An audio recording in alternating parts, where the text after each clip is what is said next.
Halo, aku Peti dari Podcast Main Mata. Aku Aya dari channel Kanaya Sofia. Kami dari Papaya. Di episode ini kita bakal ngebahas spot-spot yang wajib banget didatengin buat para pembaca buku di Bali. Dan seperti biasa juga soal buku-buku yang lagi kami baca. Dan juga tentang pengalaman membaca di ruang publik. Episode ini didukung oleh Books and Beyond. So, stay tuned!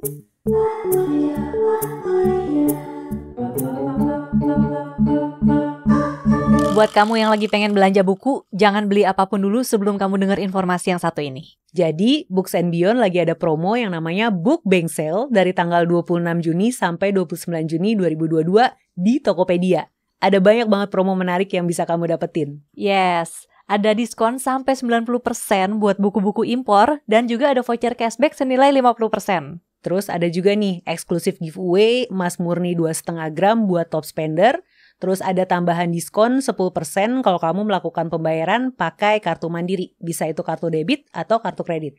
Nah, selain promo yang tadi udah disebutin, masih ada banyak banget promo lainnya yang bisa kamu nikmati selama Books Bank Sale. Jadi untuk info detailnya mending langsung kepoin aja Instagram @booksbeyond_id.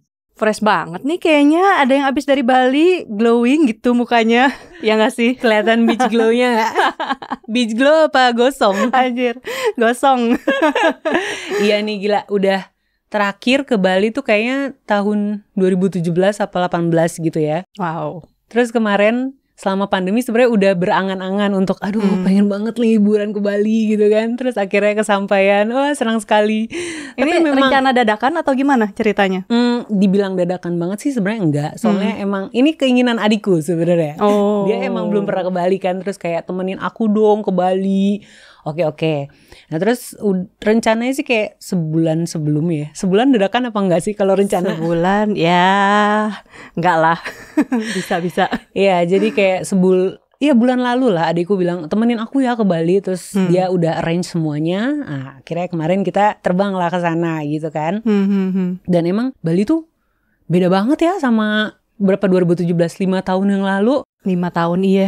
Bedanya gimana sih sekarang? Meskipun menurut driver yang aku pakai gitu ya, mereka bilang sih Bali udah mulai rame kayak dari sejak Lebaran gitu. Tapi yang aku lihat kenyataannya nggak serame itu, nggak sepek waktu tahun 2017 atau 18. Itu kelihatan banget pas hari pertama aku nyampe. Itu sebenarnya memang hari Senin sih. Hari Senin kan weekday gitu.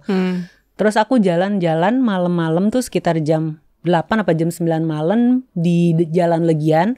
Itu kayak lengang aja gitu. Biasanya jalan itu kan kayak padat banget ya. Selalu macet gitu ya. Mobil tuh nggak berhenti gitu. Bisa lancar, jalan lancar udah syukur banget. Tapi semalam waktu itu emang lancar banget gitu. Jadi menurutku kayak mulai pulih tapi nggak sepulih itu sih wisatanya di Bali. Soalnya kayaknya memang sekarang sebenarnya masa liburan juga ya. Terus nggak segitu ramenya berarti ya masih belum seperti sedia kala lah gitu ya. Bener banget. Tapi yang aku lihat kayak turis mancanegara alias turis internasional itu udah banyak gitu. Kayak di hotel tempatku nginep aja tuh emang mayoritas bule gitu. Turis internasional gitu. Iya. Terus ya ngomong-ngomong tentang hotel tempatku menginap, sebagai pembaca buku aku seneng banget. Kenapa? Adikku juga mungkin nggak tahu ya, dia booking aja karena dia merasa di situ di daerah Legian itu kan langsung menghadap ke pantai kan. Oh jadi ini itinerary-nya semua adekmu yang bikin nih? Bener. Iya emang kakak ini agak kurang gimana gitu. Terima jadi ya. Kurang inisiatif. Oke balik lagi. Tadi kenapa aku seneng banget. Soalnya di hotel ini tuh di bagian resepsionisnya, front office-nya tuh ada ditaro semacam buke-buke gitu. Buke kayak ember-ember gitulah. Pot-pot lucu. Yang di dalamnya tuh ada buku-buku gitu. Jadi ditaro buku. Ternyata sebagai tamu kita bisa naruh buku di situ, atau sebaliknya kita bisa pinjem bukunya selama tinggal di situ, kita baca, kalau udah selesai boleh taruh di situ. Atau kalau kita mau nyumbangin buku ke situ juga boleh gitu. Jadi aku kayak wah, aku seperti menemukan apa ya? Terus ada buku yang menarik nggak? Ada banget. Ada kayak buku-buku Cecilia Ahern. Jadi mayoritas yang aku lihat sih memang rata-rata buku-buku romance yang temanya kayak summer-summer gitu. Biar kayak Eat Pray Love bisa gitu banget ya. tuh yang naruh buku di situ. Itu aku seneng banget sih. Oke. Kamu sempat kayak ini nggak, ambil terus naruh buku sementara apa pas lagi nginep di situ kayak gitu juga? Iya, jadi kayak kalau pas lagi nunggu driver datang gitu ya, terus kan kita nunggu di bagian front office gitu. Ya udah kayak ambil buku, baca 1-2 halaman, taruh lagi. Kayak ngerasain aja gitu fasilitas meminjam buku di situ. Nama hotelnya apa, ingat nggak? Nama hotelnya tuh Furama Ocean. Itu di Jalan Legian situ. Catet ya. Jadi buat yang pengen berencana ke Bali, terus kayak pengen dapetin pengalaman di hotel, terus ada fasilitas minjem buku. Nah, Furama Ocean ya. Ocean. Walaupun nih, jadi berarti kan ke Bali yang bikin itinerary-nya adekmu nih. Tapi kamu sempat nyelip-nyelipin gak nih trip-trip bebukuan di sana? Atau ya udah baca buku di pantai aja gimana? Tapi ya namanya Bali yang penuh dengan turis mancanegara gitu ya, bule lah kita sebut aja bule.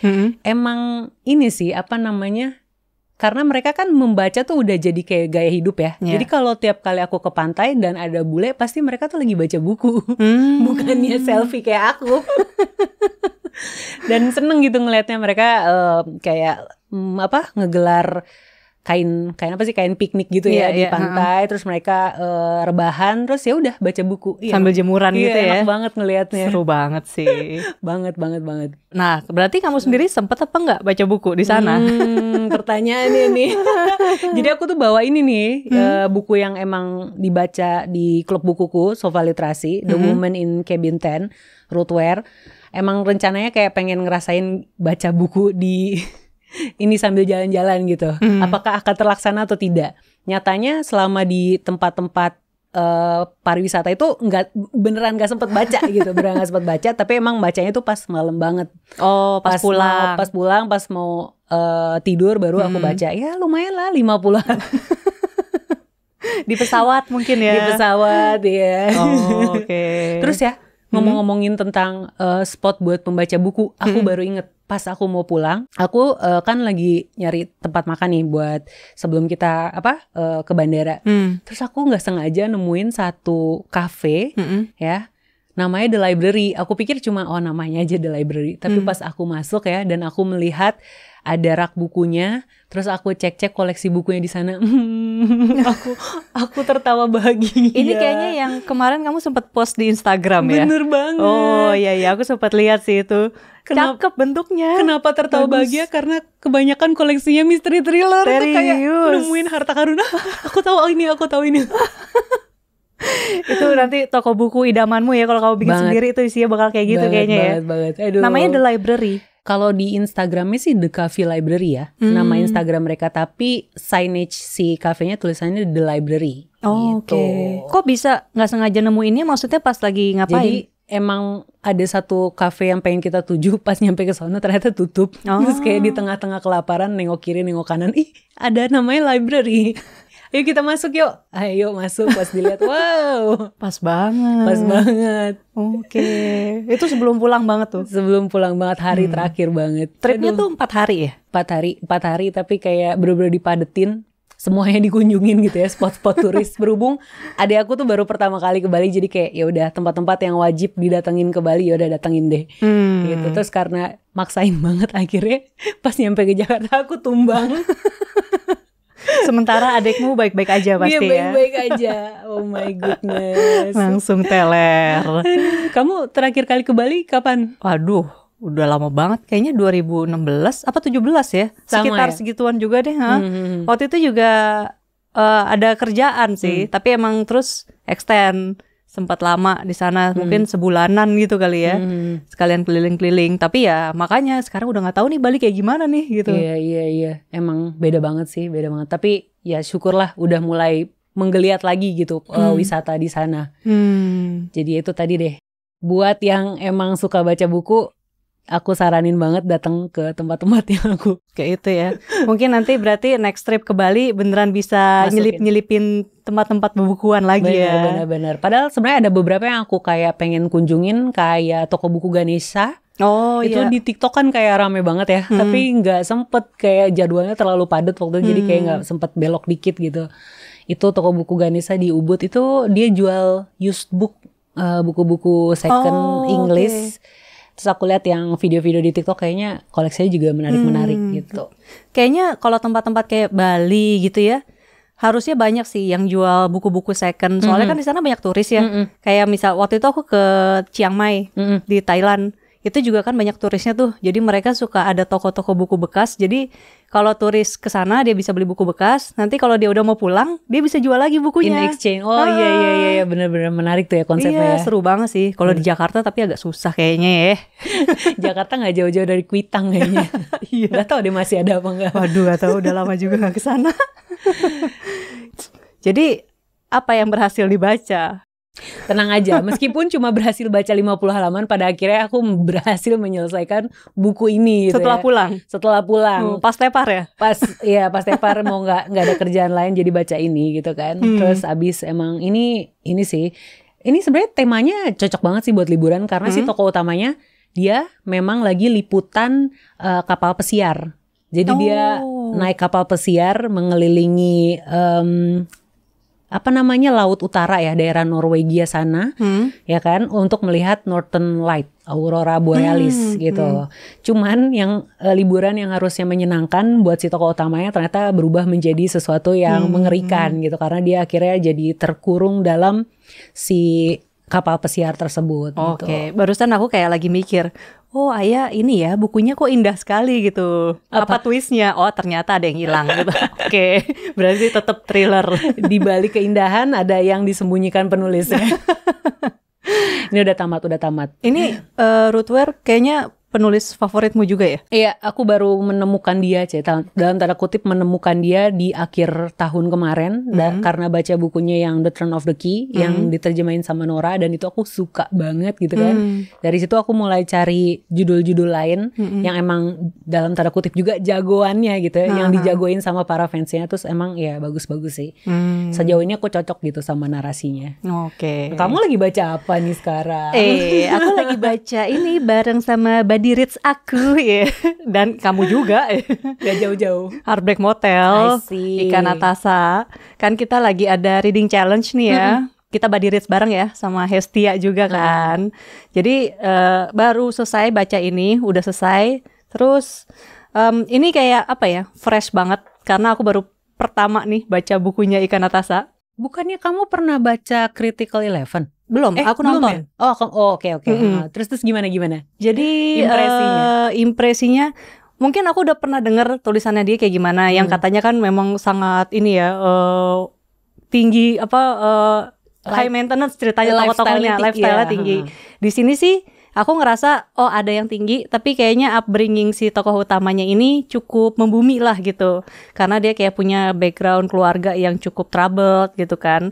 Terus aku suka sih perjuangannya si Ava Alessandra ini menjadi aktris gimana, dan serunya sebenarnya kalau aku kayak tentang cerita di balik layar dunia perfilmannya itu sih yang menarik sih. Karena Ikanya sendiri kan kayak udah pernah ya karyanya diadaptasi berapa kali gitu kan. Jadi dia kayak udah cukup tahu banyak gitu. Terus ada di sini itu yang serunya. Cuman yang ada yang beberapa aku agak bingung gitu ya, karena transisinya dia yang mau flashback sama balik lagi ke masa sekarang kagak ada jedanya. Kadang baca berapa kalimat baru kayak ini lagi flashback, ini udah balik. Bener. Sumpah bingung gitu. Tapi katanya itu di Critical Eleven kayak gitu juga ya? Jadi aku juga lagi baca ini kan. Jadi setelah selesai si novel thriller itu, aku akhirnya membaca Heartbreak Motel. Catch up. Mengejar ketertinggalan. Ya. Dan aku baca terus jadi kayak bernostalgia gitu sama tulisannya Ika Natasha gitu. Karena literally udah lama banget sih. Berapa tahun ya terakhir baca tuh ya? Terakhir baca apa? Kamu baca semuanya atau? Semuanya. Oh semua. Enggak, kecuali Sementara Selamanya yang adalah naskah film. Cuma naskah film, bukan novel gitu. Nah itu aku gak baca. Jadi judul terakhir yang diterbitin Kaika itu adalah The Architecture of Love. Aduh aku lupa tahun berapa. Intinya udah lama. Jadi kemarin pas baca ini bener-bener kayak nostalgia lagi. Dan aku setuju sama kamu yang perubahan timeline yang begitu mendadak gitu. Sampai kita kayak nggak ngeh. Ini jadi kejadiannya masa lalu kah? Atau masa sekarang kah gitu. Tapi terus aku coba baca Critical 11 lagi sekilas selembar 2 lembar. Oh iya gitu juga ternyata dulu. Emang perpindahannya bener-bener samar gitu, nggak dikasih tahu kapan timeline pastinya. Buat aku yang beberapa tahun kebelakang ini udah terbiasa sama novel detektif yang jelas gitu ya. Setting waktunya ini berapa hari yang lalu. Ini memang agak sedikit challenging sih. Tapi lama-lama akhirnya kebiasa lagi dan aku kembali menemukan kenyamanan kenyamanan dalam narasinya Kak Ika Natasha gitu. Terus ini harusnya kita bahas nanti ya Pet ya, pas lagi diskusi bukunya. Juga. Tapi keterusan. Gak apa-apa, teaser. Ini aku suka banget soalnya, suka banget. Akhirnya baca lagi. Dan yang aku suka, yang aku mau bilang tadi adalah biasanya tokoh-tokohnya di novel Kak Ika itu adalah pekerja kantoran gitu, entah itu bankir atau kalau nggak salah di Architecture of Love dia penulis gitu ya. Ini baru pertama kalinya aku nemuin dia ngasih menampilkan tokoh yang adalah aktris gitu ya, aktris dan aktor gitu. Jadi menurutku ini menarik sih dan bener-bener kekinian banget, ada sosial media, ada lambe-lambe segala macam gitu kan. Walaupun ada ini ya, tetap satu karakter cowoknya bankir ya. Aku belum sampai ke situ kayaknya. Oh belum. Oh ya udah. Tapi aku bisa nebak kayaknya siapa. Iya, aku udah sampai di halaman 160-an. Oh, udah ada muncul kemunculan ya? Satu cowok jadi seperti dia gitu. Oke. Aku cuman gemes sama satu bagian aja pokoknya di sini ya, yang gitu, tapi nanti aja. Nanti pas diskusi spoilernya kita bisa buka-bukaan ya mengenai semua bagiannya. Betul. Jadi ini kan kita lagi sekalian promosi ya. Kita lagi ada Buddy Read alias Reading Challenge Heartbreak Motel. Jadi akan ada hadiahnya, detailnya seperti apa pokoknya cek aja di Instagram kita masing-masing. Iya. Tunggu dulu bentar. Ngomongin soal rekomendasi buku, tadi kan kita udah kasih tahu kalau Books and Beyond lagi ada promo Book Bank Sale ya dari tanggal 26 sampai 29 Juni 2022 di Tokopedia. Buat yang masih bingung mau ngeborong buku apa di promo Book Bank Sale ini, tenang. Aku ada beberapa rekomendasi karena tadi udah sempet cek-cek dulu ya judul-judul buku yang di diskon. Yang pertama nih, karena aku suka banget sama penulis Riley Sager, salah satu penulis yang aku temukan di tahun ini dan aku suka banget sama karyanya. Ada judul bukunya Final Girl, itu buku pertamanya dan lagi di diskon. Mendingan buruan check out karena kalau kamu gak check out, nanti aku aja yang check out abis dari rekaman video ini. Terus yang kedua juga ada, buat pecinta thriller pasti tahu ya, film Gone Girl yang ditulis oleh Gillian Flynn. Nah, Gillian Flynn tuh gak cuma nulis Gone Girl aja, dia juga nulis Dark Places yang juga udah dijadiin film. Itu juga bukunya lagi di diskon, sama satu lagi judulnya The Grown Ups.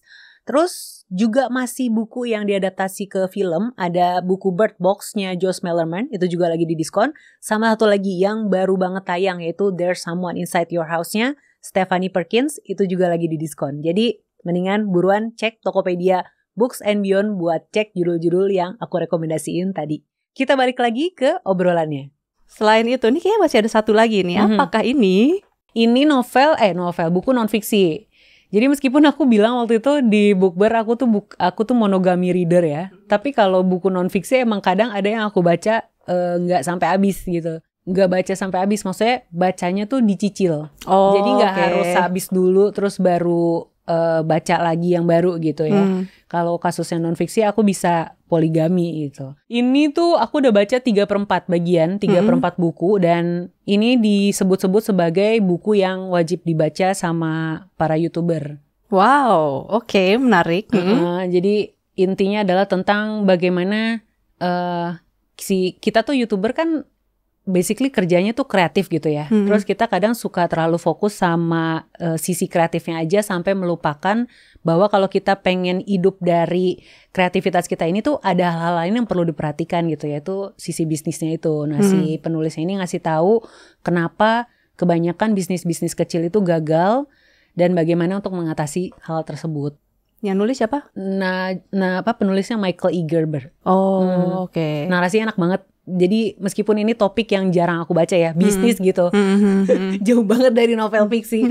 Tapi dia juga menyampaikannya ada ceritanya gitu, ada storytellingnya. Jadi kita juga bisa paham dan bisa relate sama tokoh yang dia tampilin dalam buku ini gitu. Oke. Kamu menemukan buku ini waktu itu gimana? Ya apalagi kalau bukan dari rekomendasi YouTuber yang aku ikuti. Oke. YouTuber dari luar gitu kan. Salah satu buku yang dia sebut adalah ini, jadi kayak oke ini harus masuk wishlist. Terus akhirnya aku beli di satu buku website online shop luar negeri gitu. Nyampe kayaknya 2 tahun lalu ya. Bukan belinya 2 tahun lalu baru nyampe sekarang ya kan? Ini akhir 2020 ya aku nyampe. Akhir 2019 aku udah sampai ke Indonesia, tapi belum aku baca. Jadi baru tahun ini aku baca gitu. Oke. Terus apa yang menarik yang bisa diaplikasiin di YouTube nih? YouTube-mu mungkin yang ada studi kasusnya gitu kali ya? Jadi kan kalau kata si penulis tuh kita sebagai kreator tuh suka, dia menyebutnya sebagai technician. Jadi yang namanya technician ini adalah orang yang ahli banget di satu bidang dan akhirnya memutuskan untuk oke, gue usaha sendiri aja. Gue nggak perlu kerja sama orang, gue bisa kok misalnya bikin bikin kue, bikin pancake. Gue jago bikin pancake, gue buka toko pancake aja gitu. Tanpa dia sadari bahwa membuat pancake dengan membangun bisnis itu adalah 2 hal yang berbeda gitu loh. Makanya kadang-kadang bisnis kecil itu ketika dia udah mulai naik, pelanggannya banyak, pelanggan yang ngerasa puas, segala macem gitu ya. Tapi terus karena nggak siap dengan faktor-faktor lain, aspek-aspek lain dalam bisnis, akhirnya dia mundur dan akhirnya jadi balik ke bisnis kecil lagi. Bukan naik ke bisnis menengah dan bisnis besar, malah jatuh lagi ke bisnis kecil gitu. Itu katanya salah satunya adalah, sebenarnya banyak faktor. Salah satunya adalah karena dia tidak menetapkan sistem yang bisa diduplikasi bahkan oleh orang paling bodoh sekalipun dia bisa kerjain gitu secara tutup mata, dan itu bisa dikerjakan tanpa dia perlu monitor gitu. Itu salah satunya. Jadi kayak oh iya juga ya, berarti di YouTube channel gue nih gue harus bikin sistem nih gitu kan, yang bisa terus dilakukan setiap saat dan bisa dilakukan oleh siapapun gitu. Oke, itu PR yang cukup berat ya. Sebagai yang bikin YouTube juga, mungkin aku harus membaca ya. Itu aku rekomendasikan. Oke, baik. Nah, kamu sendiri setelah baca Heartbreak Motel lagi baca buku apa nih? Kan ngakunya poligami reader. Ditagi langsung. Ini ada satu. Jadi aku lagi baca satu buku fiksi sama non fiksi. Ini satu, Air Susu Ibu. Itu rame banget di Instagram sama Twitterku. Iya ya. Udah banyak yang upload. Ceritanya apa sih? Jadi ini ceritanya tentang seorang ibu yang nggak mau ngasih ASI ke anaknya gitu, karena dia bilang dia menganggap ASInya dia tuh pokoknya rasanya nggak enak, pahit gitu-gitu. Tapi backgroundnya sebenarnya tuh si ibunya ini jadi mereka kan dari Latvia ya. Latvia itu di mana ya? Di Eropa Timur. Oke, baik, ini kalau ngomongin sejarah disclaimer dulu ya. Aku juga nggak ngerti geografis sebenarnya. Dulu geografiku merah. Untuk konteks pokoknya ini settingnya di Latvia ya. Iya, di Latvia, ini Eropa Timur, dan waktu itu zaman dia tuh dikuasai sama Rusia gitu deh. Oke, ya. Gitu. Terus si ibunya ini dia tuh hidup di dua masa gitu ya. Masa si Latvianya masih jadi negara yang bebas, terus masa akhirnya dijajah sama Rusia. Sementara anaknya ini lahir di masa penjajahan gitu. Jadi si ibunya nih kayak bener-bener ngerasain depresi banget ketika si negaranya ini dijajah gitu. Dia tuh ngerasa kayak kebebasannya terkungkung, terus bener-bener kayak udah nggak pengen hidup, pengen mati aja kayak gitu-gitu. Jadi akhirnya dia kayak nggak mau ngasih ASInya pun tuh kayak ASI gue tuh kayak nggak ada gunanya deh gitu. Pokoknya nggak enak gitu, nggak bermanfaat gitu. Sampai ya udah si anaknya ini akhirnya gede nggak minum ASI. Dia akhirnya juga nggak suka susu gitu. Cuman mereka berdua kayak punya karakter yang bertolak belakang, si ibu sama anak ini. Si ibunya nih karena dia merasakan 2 perbedaan masa itu jadi depresif banget. Sementara anaknya karena dia hidup di masa penjajahan itu, jadi yang dia tahu kan cuma itu. Makanya dia kayak oh ya udah, ambil positifnya aja gitu, kayak tetap kita harus bisa menikmati hidup misalnya kayak gitu. Kalau denger dari blurb kamu sepertinya ini suram sekali ceritanya. Suram banget. Udah mah tentang penjajahan. Iya. Seorang ibu harus membesarkan anaknya saat masa penjajahan. Bener. Oh my god. Terus gimana impresinya? Itu suram banget sih. Terus ngerasain kayak gimana sih dampak penjajahan itu ke satu orang ya, ke satu individu tuh bisa kayak gini. Itu tuh benar-benar ya depresif banget sih, bahkan sampai dia kayak nggak pengen bangkit lagi gitu, padahal dia kerjaannya dokter. Oh, si ibu ini adalah dokter. Dokter persalinan ya, ginekolog lah ya. Jadi yang mau diangkat sama si ceritanya itu apa? Tentang si perangnya itu kah? Atau tentang depresi dia selama kayaknya perang? mau mengangkat tentang si kritiknya mungkin tetap tentang si penjajahan Rusia itu ya. Kayak gimana sih efek penjajahan itu bisa, dampaknya tuh apa sih ke orang-orang. Dan dia kasih contoh ke satu individu ini. Bisa sampai kayak gini loh gitu. Oke. Ini dari penerbit Spring ya? Iya, jarang-jarang penerbit Spring ngangkat tema yang enggak. Sebenarnya beberapa buku Spring juga ada yang temanya cukup depresif ya. Oh iya? Kayak The Way I Used to Be kalau nggak salah itu tentang raping. Oh, ya kan? Terus ada juga List of Cages yang tentang bullying atau apa gitu. Oh, jadi ya emang gak heran itu sih. penulis mana? Kalau yang dua itu? List of Cages itu Robin Rowe, Amerika ya, US kalau nggak salah. Oh, The Way I Used to Be juga US gitu. Oke, ini aku baru pertama juga baca. Kalau aku baru pertama baca penerbit Spring, jadi kayak dibandingin sama penerbit Haru, sungguh berbeda nuansanya gitu ya. Yang aku baca, yang waktu itu dapat kerja sama reviewnya adalah yang berjudul Will You Be There. Itu temanya nggak depresif amat, lebih ke time travel sama regret, penyesalan gitu. Gimana dia pengen mengubah masa lalunya lewat time travel itu gitu kan. Nah ini pas aku dengar kamu cerita, wow banget deh pokoknya. Oke. Terus diceritain dari dua sudut pandang, ibunya sama anaknya. Jadi ganti-gantian gitu. Di sini juga disajiinnya pakai font yang berbeda gitu. Oh, kebayang. Cuman mereka semua tuh kayak nggak punya nama. Jadi terus udah gitu sudut pandang orang pertama semua ya. Jadi kayak oh ini ibunya lagi ngomong, oh ini anaknya, kayak gitu. Ketara ya dari narasinya. Dari narasinya ketara sih. Terjemahannya oke sih, yang terjemahin kan Mbak Windy Aryastanti ya. Oh wow, aku baru tahu. Bagus kok terjemahannya. Itu berapa lama ngabisinnya? Berhubung kemarin sebenarnya pas awal-awal baca ya, karena ini depresif agak lama tuh, kayak aduh kayak nggak bisa sedikit-sedikit, nggak bisa banyak-banyak deh setiap kali baca. Cuman kemarin ada waktu dimana aku harus menunggu gitu ya, lumayan panjang. Ternyata habis mungkin separuh lebih tuh habis di waktu itu, kayak ya lumayan deh. Berarti sekarang udah tamat ya itu ya? Sudah tamat. Ada lagi yang lagi dibaca? Ada satu lagi. Apa tuh? Sama kayak kamu, aku lagi baca non-fiksi juga. Oh, oke. Judulnya How to Tell a Story. Yang nulis tuh The Moth. The Moth tuh sebenarnya kayak institusi gitu ya. Ini aku bacanya e-book. Terus mungkin kalau di YouTube tuh dia ada. Jadi dia sebenarnya kayak institusi storytelling. Jadi yang open mic di panggung. Terus instead of, biasanya kan kalau open mic mungkin stand up comedian, terus mungkin kayak TEDx yang pebisnis presentasi ngomongin tentang bisnis atau apa gitu ya.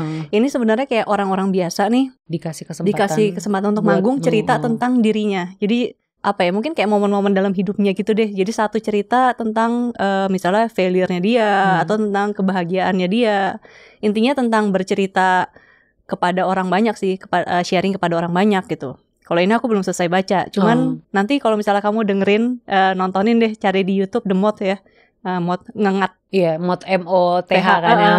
Ada Neil Gaiman juga. Jadi memang dia punya ini sih koneksi sama beberapa banyak penulis lah, karena yang foundernya juga dulunya nulis buku gitu. Nah, yang bagian yang udah kamu baca itu yang kira-kira menarik apa nih? Oh, kalau si How to Tell a Story-nya sebenarnya gimana caranya kita meramu cerita untuk nanti bisa kayak gitu dipresentasikan seperti itu gitu. Tips-tipsnya dia dalam kita menulis ceritanya untuk kita bawakan bercerita di panggung kayak gitu. Sebenarnya kayak sekalian latihan untuk kalau kan bikin YouTube juga gitu bener. Jadi latihan untuk storytelling tuh kayaknya penting banget ya. Iya.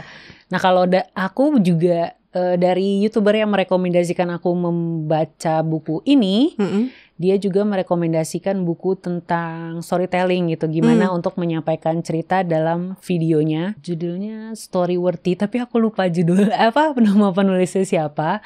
Itu juga sama gitu, gimana caranya supaya konten yang kita sajikan itu ada ceritanya, meskipun itu konten edukasi tapi tetap bisa disampaikan dengan unsur-unsur storytelling, yaitu ada karakter yang ngadepin konflik, dia dapat bantuan dari orang lain, terus dia menghadapi konflik tersebut, terus akhirnya ending. Turning point-nya gimana? Turning point-nya kayak gimana? Iya kayak gitu sih. Nah itu aku belum sempat baca, masih wishlist. belum punya juga. Oh, kira udah ditumpuk. Tapi ini aja belum beres gitu kan, pelan-pelan. Oh iya, monogami nggak bisa ya, banyak-banyak ya. Mohon maaf, ini aja kemarin harus baca novel thriller dulu abis baru bisa baca novel romance. Kalau enggak ntar karakternya nyampur-nyampur. Ampun deh. Aduh. Sekarang tuh kan udah mulai back to normal. Halah. Nyebutnya apa sih back to normal? New normal. Kamu suka baca di ini gak sih, di luar gitu? Atau lebih nyaman baca di rumah? Sebenarnya kalau kebanyakan sih memang bacanya di rumah ya. Emang paling praktis itu baca di rumah sih. Cuman kadang suka bosen gak sih? Tapi kadang suka bosen. Jadi mungkin dulu lebih sering baca di luar rumah waktu zaman-zaman jomblo kali ya. Ada korelasinya antara jomblo dengan keluar aja berkeliaran gitu kan. Di rumah, berkeliaran. Kayak dulu mungkin belum nikah kayak mungkin lebih sering keluar terus baca di luar gitu ya. Walaupun nggak sesering itu juga sih, memang paling sering baca di rumah gitu. Cuman ada ya tadi yang kayak kamu bilang gitu, ada masa-masanya juga kayak bosen juga sih di rumah. Mungkin perlu suasana kafe buat baca kan enak ya. Kadang juga misalnya di rumah aku lagi baca tuh suka nyetel YouTube yang ini music di kafe gitu. Kan biar enak tuh. Biar lebih meresapi iya, gitu. Biar berasa lagi di mana gitu kan. Kalau aku kayak misalnya nih ada satu deadline buku yang harus kubaca, itu kayak keinginan untuk membaca di luar kamar tuh sangat tinggi tuh. Kayaknya soalnya kalau di kamar aku tuh kebawahnya pengen ngerjain hal yang lain gitu selain baca buku. Jadi emang benar. Aku tuh pengen menschedulekan, menjadwalkan membaca buku di luar rumah gitu. Jadi kamu selalu jadwalin? Sebenarnya nggak ada, bukan niat untuk ngejadwalin, tapi kayak beberapa minggu ke belakang emang aku keluar rumah buat baca buku. Salah satunya pas mau ngabisin buku ini nih, kemarin aku keluar rumah gitu kan. Jadi aku ke Mall Gandaria City. Jadi di Mall Gandaria City ada satu cafe di bawah gitu namanya Toast Box. Dia tuh kayak emang pengunjungnya nggak pernah yang sampai penuh banget gitu. Terus interiornya juga nyaman gitu. Jadi aku kemarin tamat ini di sana gitu. Namatin di sana. Dari berapa banyak nih? Pokoknya hampir 100 halaman gitu deh di sana gitu kan. Kalau di rumah nggak kelar-kelar ya. Makanya kayak ada aja gitu yang pengen kerjain. Jadi itu aku rekomendin sih. Nah, aku pengen dapat rekomend juga nih dari kamu. Aku jadi kan aku di Cinere ya kalau tinggal gitu ya. Terus memang baru-baru ini sih akhirnya kayak mulai explore daerah Cinere gitu ya. Karena udah mulai banyak yang buka juga. Karena udah mulai banyak yang buka. Terus kayaknya juga si daerah Cinerenya sendiri sekarang tuh banyak kafe-kafe yang lagi berkembang. Kebayang. Jadi kayaknya sih memang mungkin ya yang anak-anak mudanya nih udah pada lulus kuliah gitu kali ya. Terus akhirnya buka usaha atau mungkin ada yang udah selesai kuliah balik ke rumah mungkin terus buka kafe di situ gitu. Karena Cinere tuh kan macet banget ya. Jadi kayak area Cinere tuh kayak kebagi jadi dua gitu. Ada area Cinere depan, terus di tengah-tengahnya tuh ada kayak semacam area mati itu ya, pokoknya jalanan macet doang. Terus di belakang ada area perumahan lagi. Jadi kadang tuh kalau misalnya yang tinggal di belakang nih mau ke Cinere depan aja tuh kayak macet bisa setengah jam sendiri gitu kan. Makanya sekarang si kafe-kafe yang di belakang nih udah mulai banyak gitu bermunculan. Jadi seru banget sih, kayak nggak perlu jauh-jauh gitu kan, cari yang deket-deket aja di situ. Terus salah satunya ada Bakmi Sejuk. Namanya Bakmi Sejuk, nama kafenya. Bakmi dan Kopi Sejuk atau Bakmi Sejuk dan Kopi. Ya itu ya, sejuknya itu ya kata sejuk kuncinya. Pokoknya. Itu biasanya aku suka pesannya kan online ya, buat makan doang gitu. Terus ada tempatnya gitu kan. Terus pas kemarin mampirin ke sana, enak sih sore-sore. Kamu posting di Instagram Reel itu yang ada area hijaunya itu ya? Iya. Kayaknya enak tuh. Kayak rumah Jawa, terus ada joglo, ada taman di tengah gitu. Itu kayaknya sih bekas rumah orang sih. Cuman enak, kemarin pas udah 2 kali kesana, tiap siang sore gitu lumayan sepi gitu. Jadi buat nongkrong, buat baca buku juga enak. Di outdoor pun gak panas. Dulu aku pernah dengar ada namanya Twin House Cipete. Iya, Cipete sama Cinere itu jauh ya? Jauh, Bun. Ayah geografinya. Oke, kalau di Cinere berarti rekomendasinya Sejuk itu ya? Sejuk. Baiklah, nanti kalau misalnya mau namatin satu buku, gua kesana. Sebenarnya ada satu lagi. Apa-apa? Namanya Kopi Tagram. Itu juga coffee shop. Lucu banget. Dia kayaknya ada cabang di BSD di Tangerang situ deh. Aku belum pernah tapi ke yang Kopi Tagram ini karena kemarin pas lewat, aduh rame, nggak mau lah. Dia ada area luarnya gitu nggak? Ada area luar sih, cuman karena tetap rame kayak nggak deh, ntar aja. Sebelum kita lanjut, aku mau kasih rekomendasi dulu buku-buku non-fiksi nih yang bisa kamu dapetin di promo Books Bank Sale di akun Tokopedia Books and Beyond dari tanggal 26 sampai 29 Juni 2022. Ada 3 buku non-fiksi yang mau aku rekomendasiin di sini. Yang pertama judulnya Phosphorescence, ini ditulis oleh Julia Baird. Ini tuh investigasi penulis untuk menemukan internal happiness. Terus yang kedua judulnya How to Do the Work, ditulis oleh Dr. Nicole LePera. Beliau ini seorang psikolog klinis yang menggabungkan tools-tools ini ya untuk membuat tools baru nih di dunia psikologi untuk membantu seseorang menyembuhkan diri.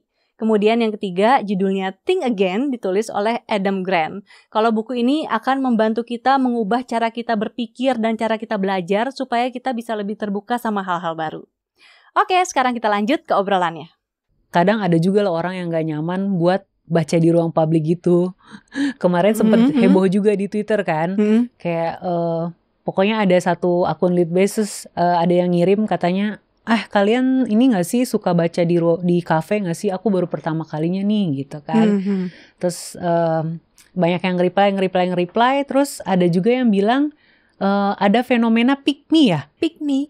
Jadi katanya di TikTok ada yang videoin cewek lagi baca buku di bar. Terus kayak dikasih captionnya pick me gitu. Jadi kayak seolah lu baca buku kayak gak laku gitu. Kayak ngapain sih emang gak ada kegiatan lainnya di bar selain baca buku gitu. Jadi gitu? Kayak itu rame tuh di Twitter. Jadi sekarang pada berusaha untuk ngasih tahu bahwa baca di ruang publik sebenarnya nggak masalah juga sih gitu kan. Kalau kamu sendiri gimana? Pernah mendapat tatapan aneh dari sekeliling ketika sedang membaca buku? Kayaknya aku nggak tahu. Karena kayak bodoh, gak peduli kalau itu. Tapi walaupun memang belum pernah ke bar baca buku, belum, karena biasanya bareng temen-temen gitu ya, jadi kayak gak sempet baca. Tapi kalau misalnya ke tempat lain sih, kayak kemarin lagi nunggu gitu ya, memang lagi ada acara gitu, lagi nunggu lama, bodo amat baca aja gitu. Yang lain ngapain ya udahlah gitu. Tapi aku pribadi sih sebenarnya ini kalau lihat ada orang yang lagi baca buku gitu ya, apalagi di transportasi umum kayak di Transjakarta, aku malah pengen nyamperin gitu. Kayak waktu itu aku pernah naik Transjakarta, terus ada anak SMA gitu, dia nggak kebagian tempat duduk, dia berdiri, tapi meskipun dia berdiri dia tuh baca buku, dia buka bukunya dan buku itu adalah Atomic Habits. Oh wow. Terus aku kayak pengen nyamperin, gimana, bagus ya kan bukunya. Malah pengen kenalan ya. Malah pengen ngobrolin bukunya. Kamu tahu itu gak sih akun Instagram Hot Dudes Reading? Pernah lihat. Oke. Ya, itu kan menarik banget kayak ya. Ini ya, kayak ngecanditin cowok-cowok ganteng lagi baca buku di transportasi umum kan. Iya. Harusnya di Indo juga bikin kayak gitu ya. Harusnya biar makin banyak yang baca buku, biar kayak canditin aku dong ya gitu. Dimulai dari pengen pamer dulu, lalu lama-lama jadi lifestyle gitu. Bener. Ya. Amin. Kan siapa tahu jadi jadi banyak gitu yang baca di ruang publik ya kan. Nggak perlu kayak sungkan-sungkan atau ngerasa risih atau gimana gitu kan. Iya, nggak apa-apa juga. Tapi emang kayaknya muka kita tebel ya. Mau diliatin orang bodoh amat. Lebih seru buku yang dibaca. Iya, benar. Iyalah, nggak usah peduliin lah orang bilang apa kalau itu sih ya. Bener.